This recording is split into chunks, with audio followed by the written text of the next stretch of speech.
जय श्री राम। चरित्र व्यक्ति को जन्म से नहीं मिलता। चरित्र व्यक्ति को जन्म से नहीं मिलता, बल्कि चरित्र समय के साथ सीखा हुआ व्यवहार है। अर्थात चरित्र का निर्माण व्यक्ति को स्वयं करना होता है। अपने घर में सुख और शांति का ऐसा वृक्ष लगाएं जिसकी छाया पड़ोसी कर भी जाए और फल पूरा मोहल्ला खाए। क्या आपको पता है युधिष्ठिर को पूर्ण अभ्यास था कि भैया कलयुग में क्या क्या होने वाला है। आप वीडियो को अंत तक जरूर देखें। पांडवों का अज्ञातवास समाप्त होने में कुछ समय शेष रह गया था।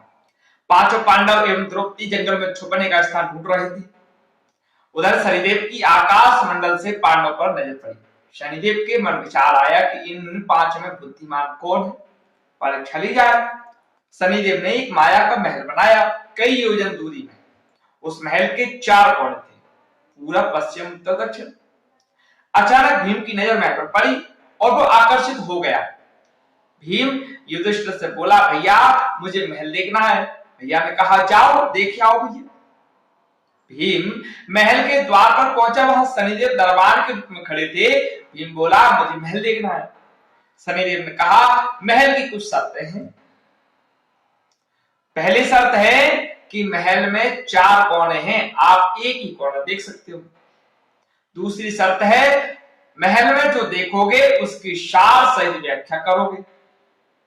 और तीसरी शर्त है, अगर व्याख्या नहीं कर सके तो कैद कर लिए जाओगे। भीम ने कहा, ठीक है, हमें स्वीकार है, ऐसा ही होगा। और वह महल के पूर्व छोर की ओर गया। वहां जाकर उसने अद्भुत पशु पक्षी और फूलों एवं फलों से लदे वृक्षों का नजारा देखा। आगे जाकर देखता है कि 3 कुएं हैं, अगल बगल में छोटे कुएं और बीच में एक बड़ा कुआं। बीच वाले बड़े कुएं में पानी का उफान आता है और दोनों छोटे खाली कुओं को पानी से भर देता है। फिर कुछ देर बाद दोनों छोटे कुओं में उफान आता है तो खाली पड़े बड़े कुएं का पानी आधा रह जाता है। इस क्रिया को भीम कई बार देखता है पर समझ नहीं आता और लौटकर दरबार के पास पहुंचता है। फिर दरबार ने पूछा, आपने क्या देखा? भीम ने कहा, वहां से मैंने पेड़ पौधे पशु पक्षी देखे, वो मैंने पहले कभी नहीं देखे थे, बड़े अजीब थे। एक बात समझ नहीं आई कि छोटे कुएं पानी से भर जाते हैं और बड़ा क्यों नहीं भर पाता, ये समझ में नहीं आया। दरबान बोला, आप शर्त के अनुसार बंदी हो गए और उनको जो है बंदी के घर में बैठा दिया। अब अर्जुन आया, बोला मुझे महल देखना है। दरबार ने शर्त बता दी और अर्जुन पश्चिम वाले छोर पर गया, है ना। और आगे जाकर अर्जुन क्या देखता है, एक खेत में 2 फसल उग रही थी, एक तरफ बाजरे की, दूसरी तरफ मक्का की। बाजरे के पौधे से मक्का निकल रही थी तथा मक्का के पौधे से बाजरी निकल रही थी। अजीब लगा, कुछ समझ नहीं आया, वापस द्वार पर आ गया। अब दरबार ने पूछा, क्या देखा? अर्जुन बोला, वहां से सब कुछ देखा पर बाजरा और मक्का की बात समझ में नहीं आई। शनिदेव ने कहा, शर्त के अनुसार आप बंदी हैं। फिर नकुल आया।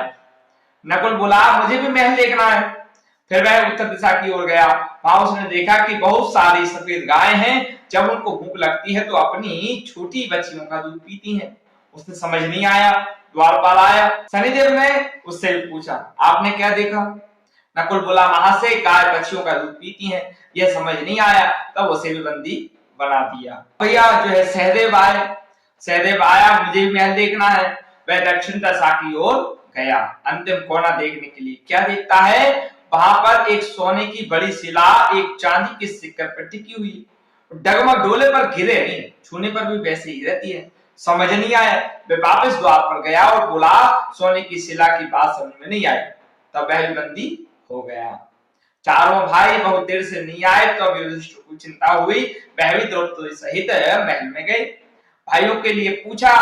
तब दरबार ने बताया कि उस शर्त अनुसार बंदी है। युधिष्ठिर बोला, भीम तुमने क्या देखा? भीम ने कुएं के बारे में बताया।